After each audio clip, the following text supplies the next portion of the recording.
선생님 여기 실제로 좀 줄여도 되는데, 여기는 이제 행정학이 이제 독자성을 이루고 정책적 이원론이 되면서 과학적 관리론하고 인간관계론 이렇게 이야기했었죠.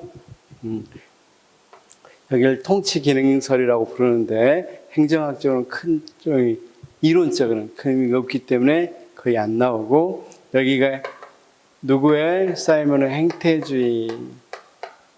나중에 이거하고 이 공공선택론은 좀 다릅니다. 헷갈리면 안 됩니다. 그 다음 여기는 행태주의를 비판하고 뭐가 나왔다고 그랬습니까? 후기 행태주의로서 신행정학. 그 다음 이건 미국에서 나온 거고, 비교행정론, 발전행정론이 나왔는데 이건 제3국과 관련된 이야기다. 그 다음 여기서부터 자, 어떤 게 나왔다고 그랬습니까? 공공선택론. 공공선택론은 왜 정부가 실패했는지, 그렇죠? 그 다음 이런 행태주의에 어느 정도 반기를 들면서 나온 건 신제도주의.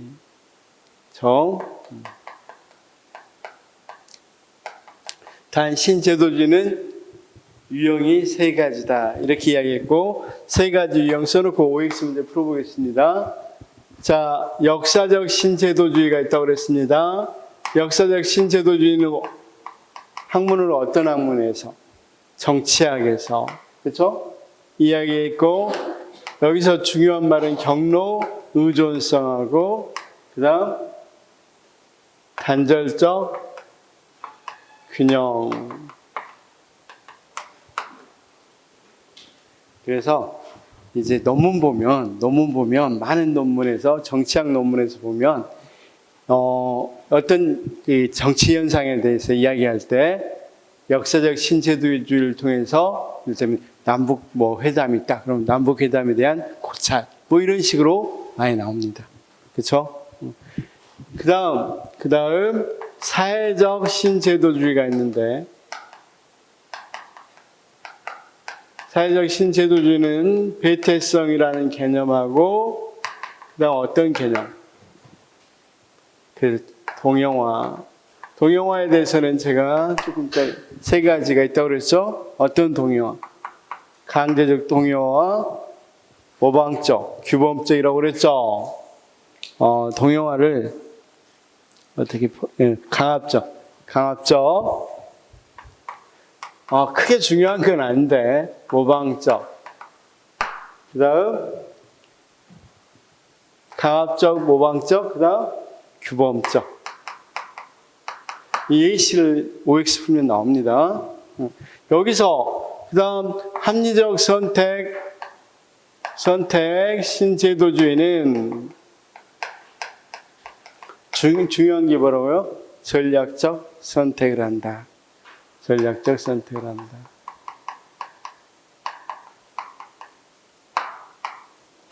근데 이거 합리적 선택이니까 이것에 기반이 된다. 이렇게 이야기할 수 있다고 그랬습니다.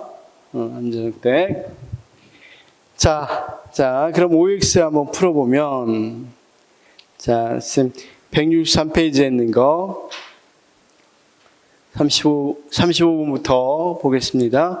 신제도주의 유형과 그 특징을 연결하면 합리적 선택 제도주의는 거래 비용, 맞죠? 합리적 선택에서 전략적 선택을 하는 걸로 대표적으로 어떤 이론들이 있다고 그랬어? 거래 비용 이론하고 주인 대리인 이론이 있다. 이렇게 이야기했었죠. 주인 대리인. 그러면 그 말이 맞고, 두 번째 역사적 제도주의는 경로 의존성, 맞죠? 사회적 신제도주의는 동형성, 제도 동형성, 맞죠? 자, 사회학적 신제도주의에서 개인 행위는 고립된 상태에 선택되는 거 아니라 사회관계에 영향을 받는다. 이걸 뭐라고 부른다? 배태성. 꼭 알아두시기 바라고. 37번이 틀렸는데, 자, 사회학적 신제도주의에서, 이건 좀 되게 어려운 문제였습니다. 조직들이 시장의 압력 속에서 생존하기 위해서 경쟁력 있는 조직 형태나 조직 관리 기법을 합리적으로 선택하는 거, 자, 이 말 교범적 동의어의 예의다. 이건 사실은 정확히 말하면 어떤 것의 예의냐면 이건 합리적 선택 신제도주의. 합리적 선택 신제도주의. 사회적 신제도주의가 아니라 합리적 선택 신제도주의가 시장 압력 속에서 생존하기 위해서 경쟁력 있는 조직 형태나 조직 기법을 합리적으로 선택한다. 뒤에는 의미 없고 교범적 동의어의 예의다 이건 빼고 맞게 하려면 합리적 선택 신제도주의는 시장 압력 속에서 생존하기 위해서 경쟁력 있는 조직 형태나 조직 관리 기법을 합리적으로 선택한다. 여기서 끊으면 돼요. 그냥 맞게 하려면. 우리가 아까 뭐라고 그랬습니까? 거래 비용 때문에 수직적 계열성 같은 것 또는 관료제를 선택한다고 그랬죠. 자기가 뭐 한다고 그랬어? 자기. 아까 CJ가 시장의 압력 속에서 거래 비용이 많이 드니까 전략적 선택을 한다고 그랬죠. 합리적. 그런데 만약에 사회적 신제도주의면 합리적 선택을 합니까? 아니면 적절성의 논리입니까? 적절성의 논리에서 정당한 선택을 하는 거죠. 정당성에 따라서 선택하니까 이거 자체가 좀 틀렸습니다. 이 부분 굉장히 어려운 문제였으니까 일단 그런 게 있다는 정도만 알아두십시오. 38. 사회학적 신제도주의에서 정부 규제 정책에 따라 기업들이 오염방장치를 도입하거나 장애인 고용을 확대하는 것은 강압적 동영화다. 자, 우리 기업들 거의 대부분 장애인 의무 고용해야 하나요? 하죠. 그런데 그 기업들이 과연 이것에 대해서 뭐 한단 말이에요? 막 하고 싶다, 뭐 이득이 된다 이런 것보다는 해라 그러니까 어쩔 수 없이 하는 거야. 이런 것들을 그러니까 이런 것들을 뭐라 한다? 강압적 동영화라고 그런다. 그다음 사회학적 신제도인은 정부 제도계획에 선진국 제도를 도입하여 적용한 것을 모방적 동영화의 예의다. 그렇죠. 선진국 제도 우리가 어떤 걸 많이 한다 그랬어. 선진국 제도 모방해서 우리도 이 행정개혁, 미국에서 클린턴 행정부 행정개혁, 행정개혁 같은 거 계속 미국에서 하면 바로바로 도입하죠 우리나라에. 그렇죠? 이런 것들이 대부분 어떤 거야? 모방적인 거, 모방적인 거. 자, 그다음 사회학적 신제도주의에서 조직 내 제도 변화는 효율성을 증진하기 위한 것으로 본다. 지금 맞죠? 40번 하는 거 맞죠? 여기서 뭐가 틀렸어? 사회학적 신제도주의는 조직 내 제도 변화는 무엇으로 한다 그랬어? 효율성이라고 그랬어? 정당성의 논리라고 그랬어? 정당성이나 적절성이라고 그랬죠? 그래서 적절성을 증진하기 위한 것으로 본다. 이렇게 해서 바꿔야 되겠죠? 41. 사회학적 신제도주의는 합리적 조직 형태만을 설명하는 데 적합하다. 사회학적 신제도는 합리적 조직 형태만이 아니라 아까 제사 같은 거 설명할 때도 적합하다고 그랬죠? 제사가 합리적 조직 형태입니까? 그거 아니잖아. 그렇죠? 비합리적인 것도 굉장히 많이 설명이 가능하죠. 자, 아까 우리가 영어로만 강의하는 거, 그 꼭 합리성을 따져서 하는 거 아니라고 그랬잖아. 그렇죠? 그다음 사회학적 신제도주의는 제도를 법규에만 한정한 개념으로 정했는데 이것도 틀렸죠. 사회학적 신제도주의에서 제도는 굉장히 넓게 해석한다고 그랬죠. 관습이라든가 이런 거 다 포함한다고 그랬습니다. 사회학적 신제도주의에서 조직은 제도적 환경의 요구에 순응함으로써 정당성 확보 맞죠? 순응함으로써. 그래서 우리가 한때는 다 그런 열풍에 따라서 많은 조직들이 만들어졌죠. 자, 그다음 신제도주의는 사람의 행태에 대한 연구에서 제도 맞죠? 개인이 어떤 의지가 아니라 뭐가 중요하다? 제도가 중요하다고 이야기했죠. 사회학적 제도주의는 제도의 범위에 관습과 문화 맞죠? 문화까지 포함한다고 그랬고, 공공선택론은 합리적 선택 신제도주의 대표적 이론 중 하나이다. 제가 이야기했죠. 여기 공공선택론은 이것이 여기에 뭐가 된다고 그랬어? 기반이 된다고 그랬죠? 그러니까 지금 이 신자가 빠졌더라도 똑같이 생각하시면 됩니다. 어떤 출제하는 사람들 그냥 여기 빼고 해버려요. 신제도주의. 그냥 어차피 합리적 선택 제도주의는 신제도주의니까. 그러면 합리적 선택 제도주의는 공공선택론에 기반이 된다고 그랬죠? 자, 역사적 제도주의는 각국 정책의 상위성과 효과성을 역사적으로 형성된 각국 제도에서 찾는다. 그런다고 그랬죠? 상위성 같은 경우가. 왜 미국하고 우리나라하고 다른가에 중점을 둔 게 역사적 신제도주의라면 왜 같은가를 연구한 건 사회적 신제도주의라고 그랬죠? 자, 신제도주의에서 정책 또는 행정환경은 내생변수가 아닌 외생변수로 다룬다. 자, 신제도에서 정책 또는 정책환경은 내생변수가 아닌 외생변수로 다룬다. 이게 무슨 말이냐면 정책 또는 행정환경은 어떻게 그러니까 내생변수는 변하는 거고 외생변수는 주어진 거야. 자, 다시. 내생변수는 연구를 할 때 바꿀 수 있는 거고 외생변수는 주어진 건데, 자, 아까 이야기할 때 제도는 결국 누가 만든다 그랬어? 인간이 만들죠. 이게 독립변수죠. 그 다음 그것에서 행동이 이루어지죠. 종속변수죠. 조금 어려워요? 일단. 외생변수는 주어진 거야. 그냥 주어진 거. 내생변수는 뭐 할 수 있는 거? 변화시킬 수 있는 걸 내생변수라 그래. 그러면 여기서 하나만 생각해봐. 우리가 이 제도주의에서는, 신제도주의에서는 인간이 이런 환경이나 정책을 만들 수 있다는 거야, 주어진다는 거야. 합리적 선택 신제도주의는 더더욱 전략적으로 만든다고 그랬잖아. 왜 성과급제 같은 걸 만든다고, 성과급 제도 같은 거 만든다고 그랬죠? 성과급 정책 같은 거 만들잖아. 그래서, 자, 외생변수로 다룬다는 건 틀렸습니다. 주어진 것이 아닙니다. 자, 선생님, 이 말은 맞는가 봐봐. 여기 생태론에서는 환경을 외생변수로 다룬다. 환경이 주어진 거라고 본다. 맞다 그랬어요. 그쵸? 그래서 외생변수는 주어진 겁니다. 다시 한 번만.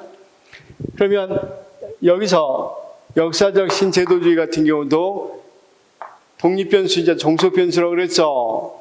그럼 결국은 독립변수라는 건 자기가 만들 수 있다, 인간에서 만들어진다는 거죠. 그래서, 자, 내생변수가 아닌 외생변수라는 다 틀렸습니다. 내생변수로도 다룹니다. 내생변수로 다룬다는 게 더 맞아요. 그렇죠? 이런 말들이 어렵죠. 그렇죠? 이런 말들이. 그러면 잘 생각해 봤어요. 아까 성과급 정책이, 성과급 제도가 주어진 겁니까? 아니면 인간이 만들어 놓은 겁니까? 인간이 만들거나 또는 다르게 만들거나 이렇게 할 수 있겠죠. 그러면 그게 주어진 거면 외생변수야. 근데 이렇게 많이 인간이 만들어낸 거라면 내생변수란 말이에요. 그러니까 당연히 어떤 걸로 보겠어? 내생변수로 보겠죠. 자, 합리적 선택 제도주의는 개인이 합리적이며 저는 제도와 밀접하게 연관되어 변하는 것으로 가정한다. 자, 합리적 선택 제도는 개인이 합리적이며 선호는 제도와 밀접하게 연관되어 변하는 것이 아니라, 이 합리적 선택 신제도주의에서는 특히 선호는 이미 주어진 거라고 봅니다. 자, 아까 이런 거. 우리가 인간은 아까 뭘 선호해?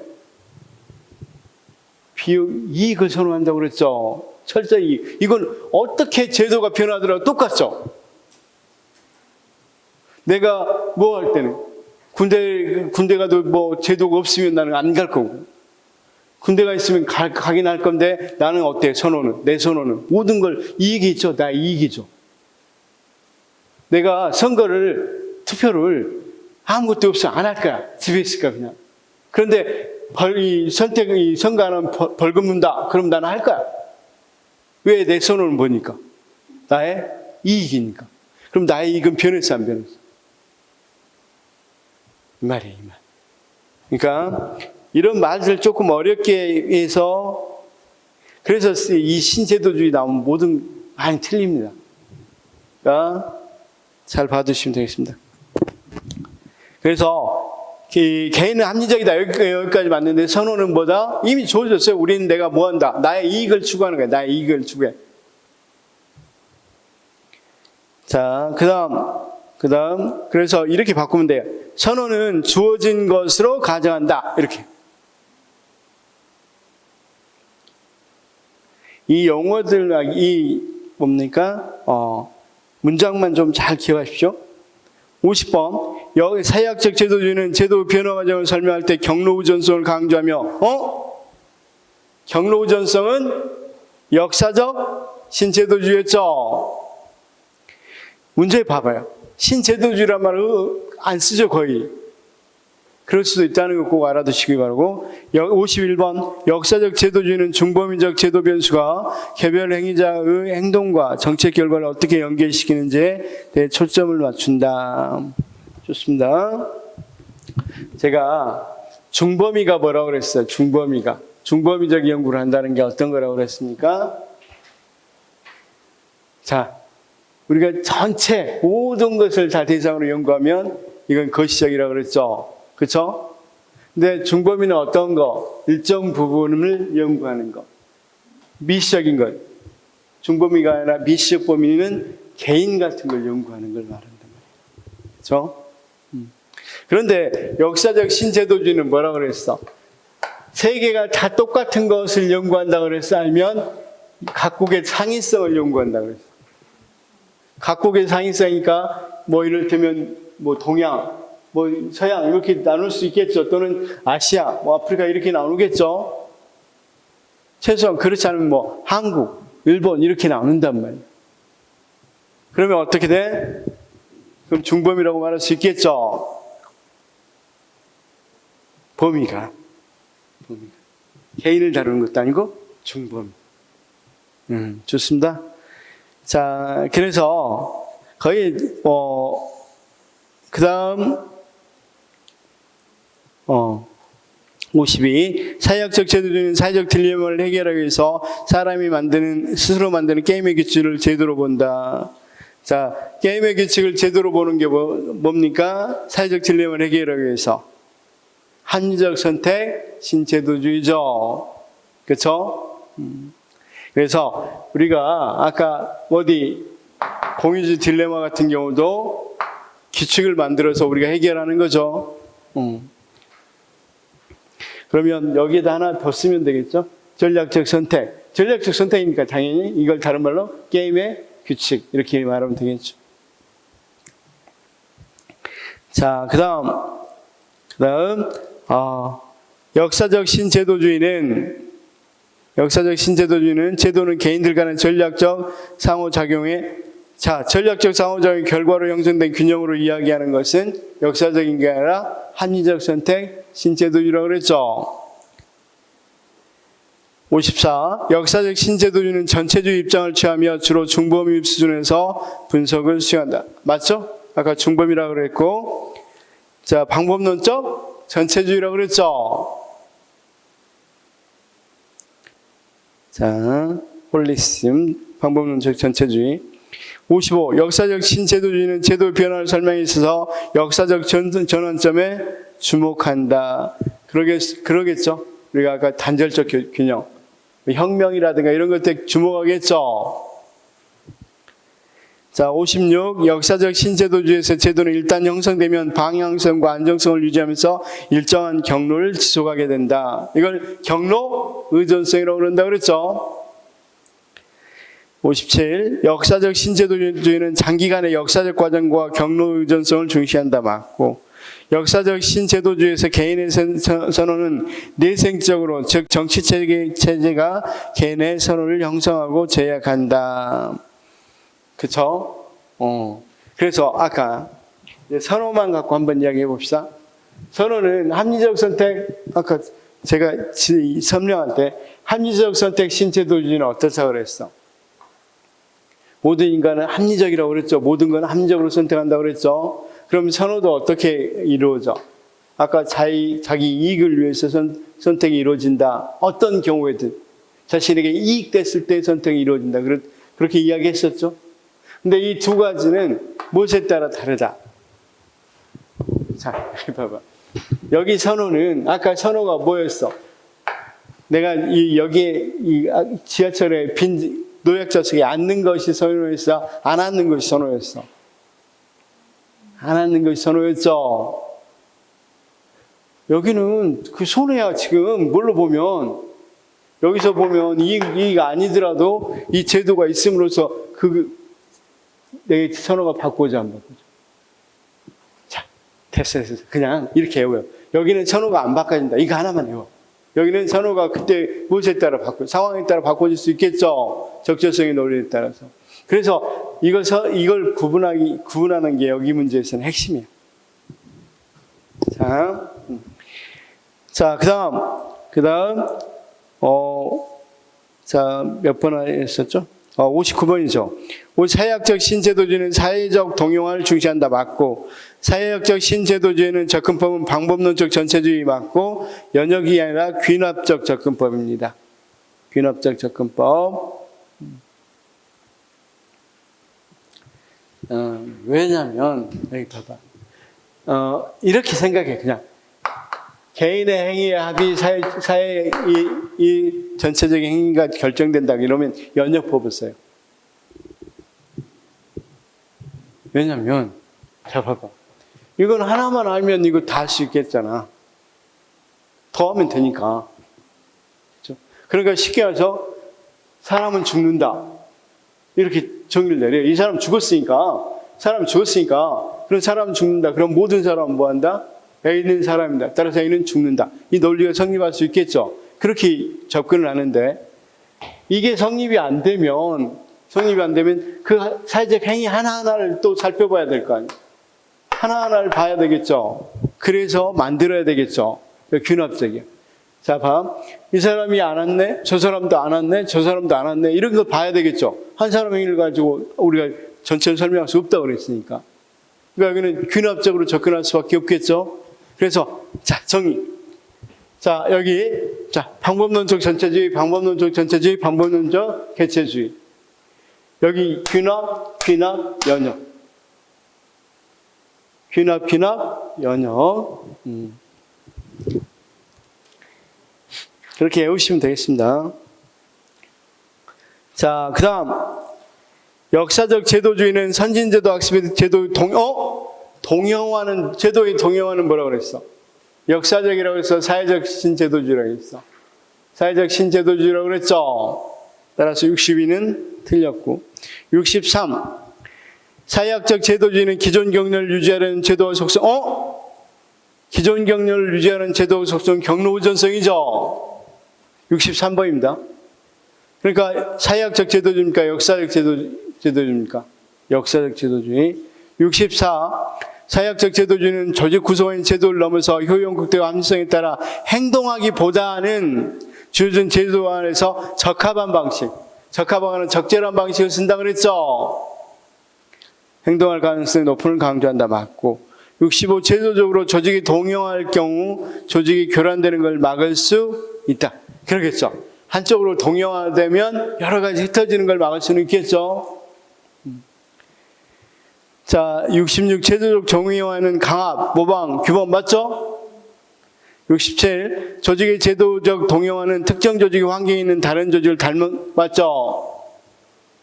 조직 배택성의 특징은 조직 구성원들이 정당성보다 경제적 이익보다 정당성에 입각해서 행동한다 그랬죠? 69. 역사적 신제도주의는 제도 지속성을 중시한다. 맞고. 70. 신제도주의는 제도를 공식적인 체제나 구조에 공식적인 것에 한정합니까? 아니면 비공식적인 것도 다 포함하는 겁니까? 비공식적인 것도 포함한다고 그랬죠. 아까 관습이라든가, 그쵸? 규범이나 이런 걸 다 포함한다고 그랬으니까. 자, 71. 사회학적 신제도주의는 제도를 개인의 효용을 극도화하기 위한 수단을 뭐라고 그랬어? 함적 선택 신제도주의죠.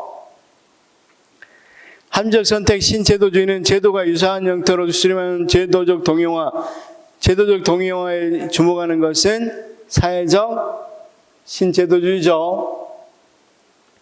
73. 행태주의에서 인간은 자유와 존엄과 같은 가치를, 자, 이건 뜬금없는데, 행태주의는 가치와 사실을 분리하고 가치를 논외라고 잡는다 그랬죠. 강조한다. 틀렸죠?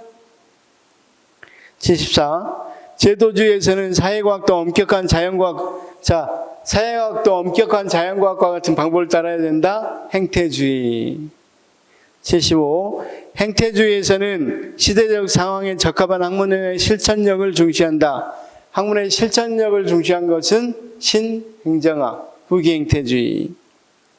각국에서 채택된 정책의 상위성과 효과를 역사적으로 형성된 제도에서 찾으려는 것은 제도적 접근한 방식. 맞죠? 그래서 역사적 제도주의죠. 77. 제도 변화 개혁을 지향한다는 점에서 형태주의와 제도주의는 같다. 틀렸죠? 형태주의가 아니라 차라리 어떤 겁니까? 행태주의는 제도 변화 개혁을 전혀 따지지 않는다 그랬죠. 그래서 행태주의가 아니라 뭐 하면 맞겠어? 신행정학이나 후기행태주의라고 하면 맞겠죠? 자, 여기까지 이해됐어요? 여기서 자기가 이해해야 되지 않는 부분만 체크해 놓으십시오. 체크해 놓고 나중에 좀 다시 물어보시면 됩니다. 자, 어느 정도 여기까지, 네. 61번 안 했어요? 왜 빼먹었지? 61번 해보겠습니다. 합리적 선택 제도주의는 합리적 선택 제도주의는 방법론적 전체주의라고 그랬어? 개체주의라고 그랬어? 방법론적 개체주의라고 그랬죠? 그렇죠? 그래서 뒤에는 틀린 말이 돼버리죠. 뒤에는 전체주의로 설명하고 있습니다. 방법론적 전체주의.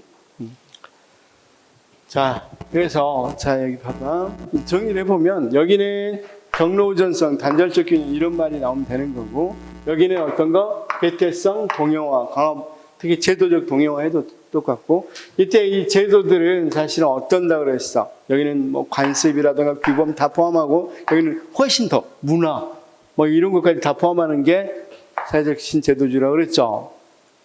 물론 함적 선택 신제도주의는 조금 독특해요. 여기 신제도주의 조금 차이가 있죠. 그래서 여기는 이 유형의 제도만 주로 이야기하는데, 어쨌든 일반적으로 이야기할 때는 자, 유형뿐만 아니라 무형의 제도도 포함한다. 이렇게 이야기해야 되고. 그 다음 여기는, 자, 다시요. 이거 다 봤고, 여기는 방법론적 전체주의 균합. 여기는 방법론적 전체주의 균합.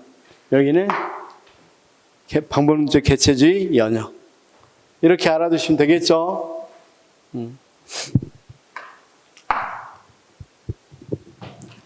자, 왜 나왔는지도 알아두시면 돼요. 지금 사회현상을 설명할 때 개인의 의지로 설명되지 않는 것들을 설명하기 위해서 나왔죠. 왜 저 행동을 하지? 라고 이야기할 때 개인의 의지로 설명되지 않는 것들.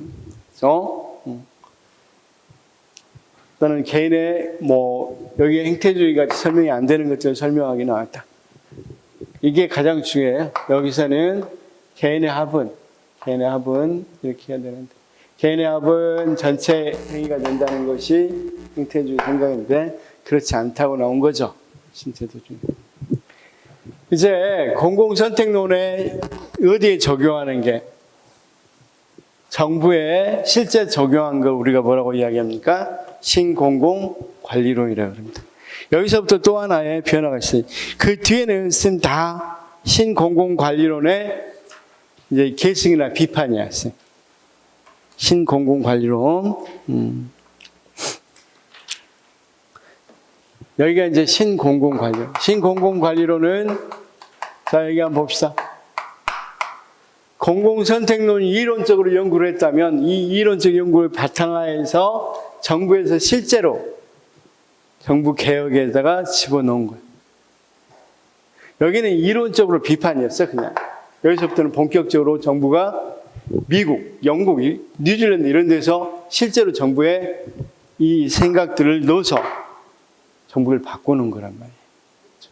우리나라도 이 신공공관리론에서 많은 변화들이 있었죠. 이럴 때 생각해봐. 우리 뭐 책임운영기관이라든가 나중에 조직론을 다 합니다. 우리 뭐 성과급 제도라든가 이런 많은 제도들이 이것에 의해서 많이 변화가 있었단 말이에요. 그리고 많이 민영화시키고 그런 것들이 있었죠. 이런 것들도 다 이것에 입각했다. 그래서 거기 등장 배경 보니까 신공공관리론은 1980년대 영국과 뉴질랜드를 중심으로 영연방 국가가 시작되었으며 이후 1990년대에는 미국에서 정부 재창조 운동이 전개됐다. OECD에서 굉장히 권장했던 겁니다. 그래서 의의는 신관리주의하고 시장주의, 그렇죠? 자, 신관리주의, 그 다음 시장주의가 더해서 나왔다. 쉽게 말해서 이런 겁니다. 자, 정부하고 민간의 관계에서는 민간에게 정부가 해야 될 일들을 민간에 민영화하자. 이게 시장주의입니다. 그러면 신관리주의는 실제 이제 정부 조직도 뭘 넣자? 자율과 경쟁에 입각해서 관리하자. 이게 뭐냐면 신관리주의. 자, 다시 정부도 뭐한다? 자율과 경쟁을 넣자. 여러분, 연봉제만 하더라도 연봉제의 특징이 뭡니까? 사람마다 연봉이 같은 급이라도 사람 연봉제로 하면 사람마다 다르죠. 프로야구 선수 봐봐. 연봉 다 다르잖아. 그래서 서로 잘하려고 뭐해? 경쟁하도록 하는 거죠. 이런 것들이 공직에 들어올 거라고 생각을 못 했잖아. 그런데 그게 이제 신공공관리론 들어오면서 공직에서 들어온다. 이걸 신관리주의라고 그래요. 자율과 경쟁. 그 다음 될 수 있으면 뭐 한다? 공공 서비스 중에서도 뭐 할 수 있으면 시장에 살 수 있으면 시장에 뭐 해라? 맡겨라. 이게 시장주의. 이해됐어요? 선생님, 이거 굳이 구분해서 생각할 필요는 없습니다. 자, 그래서, 선생님, 거기 주요 내용 한번 볼까요? 주요 내용. 주요 내용 보기 전에 전통적인 행정과 신공공관리 비교, 이 부분도 조금만 보면 되는데, 정부 역할이 노젓기에서 뭘로? 방향 잡기로. 여기는 체크해 놓으십시오. 156페이지 노젓기에서 뭘로? 방향 잡기로. 노젓는다는 건 우리가 실제로 이렇게 저어서 앞으로 간다는 거죠. 그러니까 정부가 실제로 뭐 하는 거? 생산한다는 걸 말해요. 방향 잡기는 정부가 생산하는 게 아니라 정부는 이쪽으로 가자. 이렇게 해놓고 민간이 이렇게 뭐 한다? 너는 민간이나 이런 데서 저으면 되겠죠. 자, 정부 활동에서 직접 해주면서 권한을 부여해주고 서비스 독점적 공급에서 경쟁을 도입해서 민영화 민간 위탁을 하자. 뭐 이렇게 쭉 나와 있죠. 나중에 보면 주요 내용 봐봐. 주요 내용 보면 오스본과 게블러가 기업가적 정부 모형을 주장했다. 노젓기보다는 방향 잡기 관점이고, 이 말이 중요하니까 제일 먼저 썼고, 그 다음 뭘 도입한다고 그랬습니까? 이래 경쟁의 원리 도입한다고 돼 있죠. 자, 자율과 뭘로 강조한다? 경쟁. 자율과 경쟁, 신관리주의. 그 다음 행정의 효과성 등과 능률성을 극대화를 강조한다. 그렇죠? 그 다음 시장 원리를 도입한다. 시장 원리를 뭐냐? 그러면 이게 사실 자율과 경쟁의 시장 원리입니다. 그렇죠? 자, 정부 혁신 방향은 저기 봐봐. 작고 효율적인 정부. 그 다음 시장지향적인 정부, 고객지향적 행정, 기업형 정부. 정부화된 정부, 성과, 결과 중심의 정부. 과정 중심 아닙니다. 결과 중심입니다. 그래서 오스본과 게블러가 강조한 정부 재창조 10계명 이런 것들은 외워야 돼, 쌤. 이런 것들이 시험에 나오면 외워야 되기 때문에 청킹을 통해서 한번 외워놓으시기 바랍니다. 자, 이런 것들은 외워놓으셔야 됩니다. 자,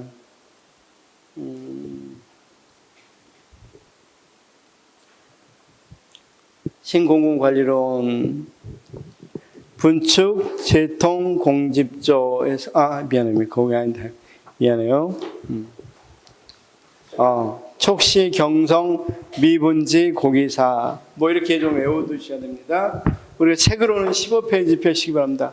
책 갖고 계신 분은 이거 요약집 15페이지 지금 프린트 갖고 계신 분은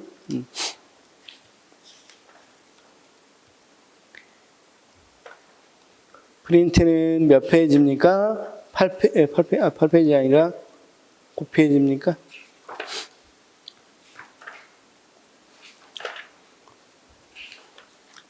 프린트 갖고 있는 분은 13페이지. 예. 거기, 자, 촉시, 경성, 미분지, 고기사, 이렇게 외우셔야 됩니다. 그래서 촉은 촉진적 정부, 시는 시장지향적 정부, 이렇게 조금 순서를 좀 바꿨어요. 외우기 쉽게.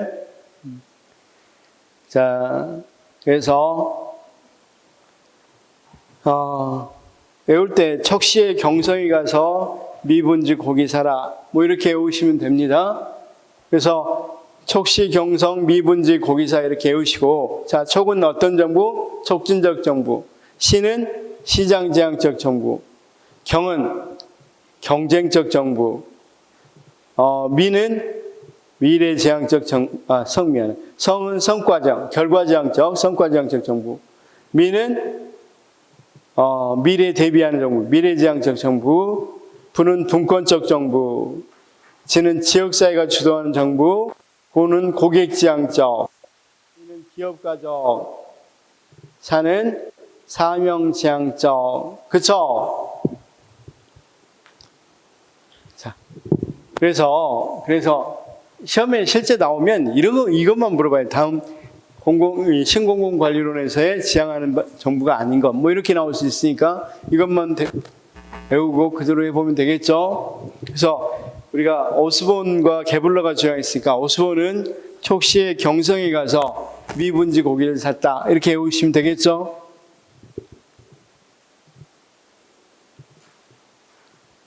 미분지 고기가 뭔지는 잘 모르겠습니다. 그렇게 외워두시면 되겠죠.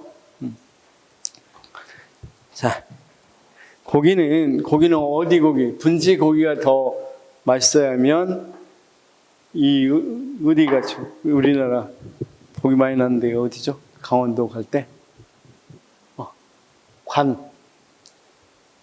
생각이 안 났어. 거기 같이 미분지에서 사는 것이 좋겠죠? 미분지 고기에서. 그래서 미분지 고기사 이렇게 외워주시면 되겠습니다. 그래서 촉진적 정부는 노젓기보다는 뭐 하는 거? 방향 잡는 거. 지역사회가 주도하는 거. 그 다음 서비스 제공보다는 그래서 권한을 부여해줘야 됩니다. 그 다음 경쟁적 정부, 사명지향적, 그 다음 성과지향적, 고객지향적, 기업가적, 미래에 대비한 거, 분권적, 시장지향적. 그 다음 개혁원리의 특징. 이제 똑같은 이야기만 계속하고 있습니다. 정부 기능이나 조직의 인력을 감축한다. 성과 중심의 행정체제로 전환한다. 비용가치 증대. 그래서 그 다음 권한유임과 융통성을 부여한다. 뭐 쭉 있는데 같은 이야기들입니다. 그러면 정부 규제는 강화시키겠어? 완화시켜야 되겠어? 분권하고 자율화해야 되니까 규제는 완화시켜야 되겠죠? 그렇죠? 그래서 알다시피 큰 정부 주장하는 사람들은 규제를 강화하자고 하는 거고, 작은 정부 주장하는 사람은 규제 같은 것을 완화해야 정부의 일이 없어지겠죠? 시장이 맡기겠죠? 자, 공업 및 한계, 이제 여기 봐봐. 사실은 많은 나라에서 뭐가 이루어졌습니까? 신공공관리론에 입각한 정책이, 이 행정계획이 이루어졌습니다.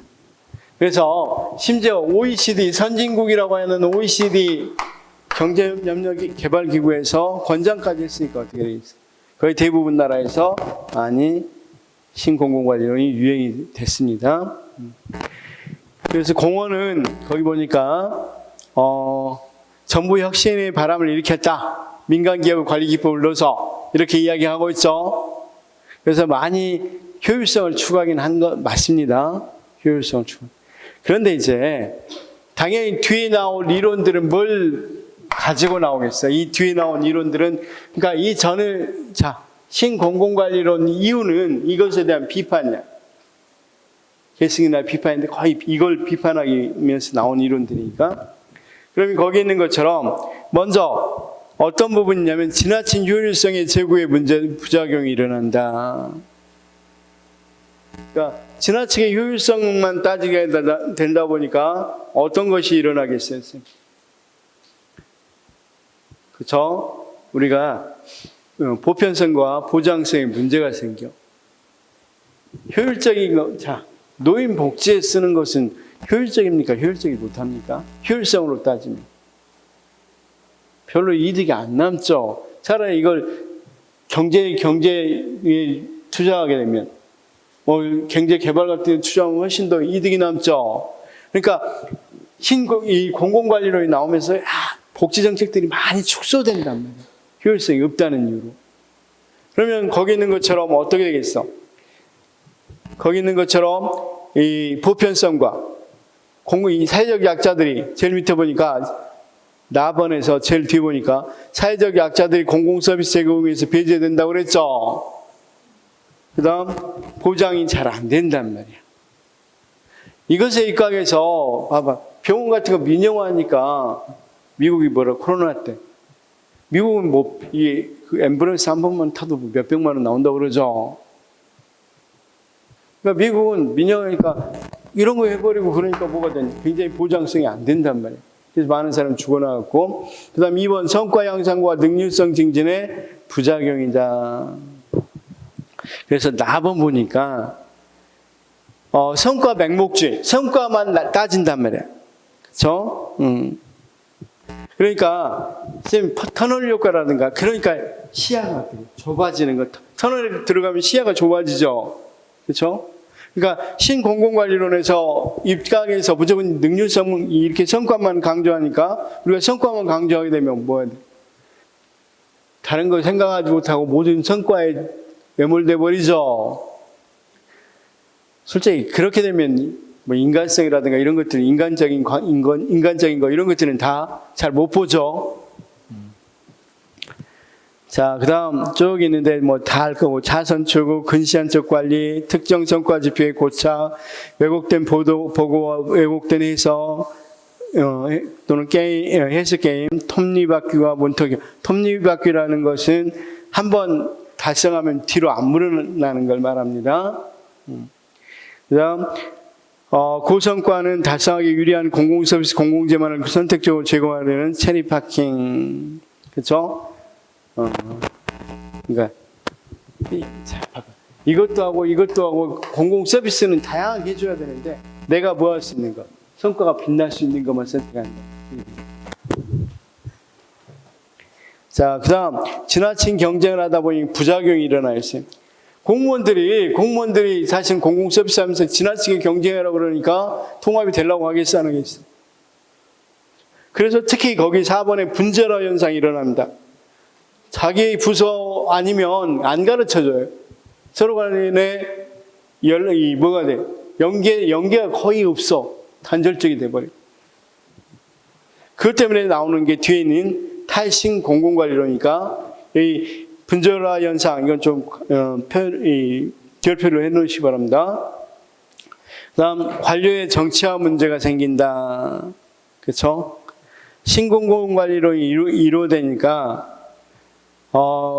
관료의 자율성을 강화해줘요. 아까 자율성과 뭐라고 했어? 경쟁을 하다 보니까 너무 자율성을 강화해주니까 이게 자의성으로, 자기 마음대로 하는 자의성으로 가서 정치적인 부분에 예속돼 버리죠. 그래서 문제를 삼았고, 신공공관리론 유형은 볼 필요 없습니다. 그 밑에 그래서 이제 신공공관리론에 대한 도전으로 블랙스버그 선언이 있다고 그랬죠. 이게 올해 처음으로 시험에 나왔다고 그랬죠. 블랙스버그 선언. 자, 블랙스버그 선언은 거기 있는 것처럼 이건 신공공관리론에 대한 비판입니다. 도전입니다. 자, 그때 당시 이런 것이 일어나니까, 그리고 이제 신공공관리론이 나오면서 관료들을 굉장히 비판하기 시작합니다. 관료들은 비능률의 전형이자 이런 식으로 계속 비판하니까 직업공무원제도 비판하고 그럽니다. 전부 다 경쟁시켜야지 무슨 직업공무원제 공무원의 이 정년을 보장해주면 어떻게 돼? 막 이런 비판들이 있으니까 직업공무원제가 얼마나 효과적이고, 그쵸? 사실은 이런 것들이 있으니까 자신의 뭐에서 신념에 따라서 공공 서비스도 사회적 약자도 보호하려고 하고 여러 가지 관료들의 윤리성만 확보되면 이런 것들이 훨씬 더 효과들이 더 좋다. 자, 너네들이 하는 이런 관리 너무 자율과 경쟁 효율성만 추구하다 보면 빈부격차만 커지고 사회적 약자는 더 소외될 것이다 라고 이야기하면서 뭐한다. 거기 같이 블랙스버그 선언에서 지금 직업공무원제 당연히 공익에서 훨씬 더 나은 제도다. 그리고 여기에 단지 유상을 회복하기 위해서는 좀 더 윤리성을 갖춰야 된다. 이렇게 이야기한단 말이에요. 그럼 직업공무원제를 어떻게 하는 거? 인정하고 강조한 것이보다 블랙스버그 선언이다. 지난번에 한번 문제 풀어봤죠? 블랙스버그 선언. 문제를 안 가져와 버렸어. 쏘리. 그 다음 이제 탈신공공관리론은 이런 겁니다. 자, 핵심은 이거예요. 핵심은. 자, 여기부터는 이제 전부 다 뭡니까? 신공공관리론 비판입니다. 블랙스버그 선언은 이론적으로 비판한 게 아니라 그냥 선언한 거고, 이제 여기서부터는 탈신공공관리론이니까 신공공관리론에서 어느 정도는 벗어나야 된다. 이렇게 하는 거죠. 여기서는 시험에는 딱 이거 하나만 나와요. 여기서는 핵심이 뭐냐면 이걸 주장한 크리스텐센이나 레그레이드, 거기 레그레이드 있죠? 크리스텐센, 레그레이드, 신공공관리론을 넘어서 이렇게 되어 있는데, 이 사람들의 핵심이 뭐였냐면 거기 있는 것들 신공공관리 역기능을 교정하고 통치 역량을 강화하면서 정치행정 체제의 통제와 조정을 개선하기 위해서 직권화와 재규제, 이게 중요해요. 아까 분절화 현상이 문제가 된다 그랬죠. 분절화 현상은 뭐가 일어나기 때문이냐? 신공공관리론이 분권화를 추진했어. 아까 미분지라고 그랬죠. 미분지 고기사였죠. 미분지 고기사니까 분권화 정부란 말이야. 분권화를 추구하다 보니까 서로 간에 또 거기다 경쟁까지 시켜버리니까 이 옆에 부서하고 서로 협력을 안 하려고 한단 말이야. 완전히 그 현상을 뭐라 그래? 분절화 현상이라고. 그래서 자, 그 밑에 박스 속에 있는 통정부라는 것이죠. 통정부. 통정부는 왜 나왔겠어? 이 분절화 현상을 뭐하자?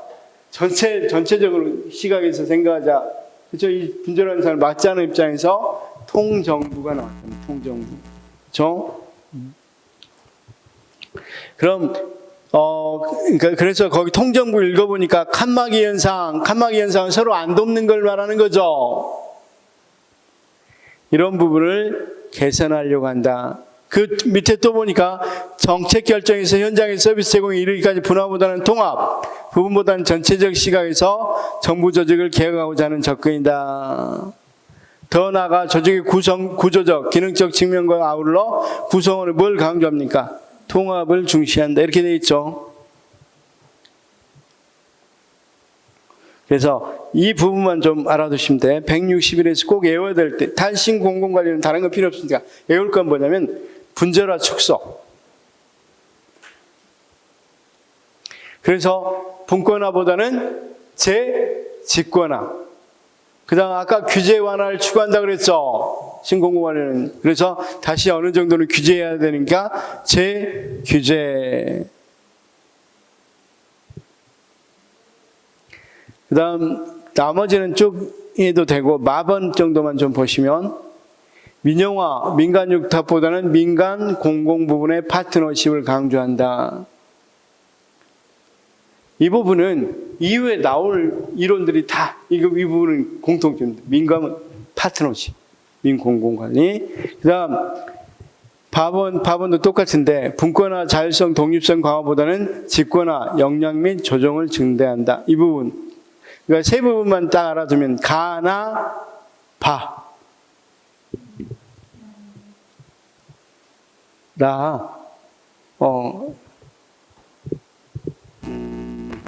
나는 한번 마는 나중에 보겠지만 다른 이 이후의 이론들은 다 이걸 강조해요. 그러니까 신공공관리론 민영화를 하자 이렇게 하잖아요. 그런데 그게 아니라 국가나 민간이 같이 관리하자. 그렇죠? 마는 놔두고 그냥 선생님 제일 안 외워지면 가나만 외워도 돼요. 이게 핵심이야. 다른 건 이게 핵심적으로 문제에 나올 겁니다. 나머지는 몰라도 됩니다. 그냥 여기까지 좀 쉬었다가 다시 OX 풀고 뉴 거버넌스 하겠습니다.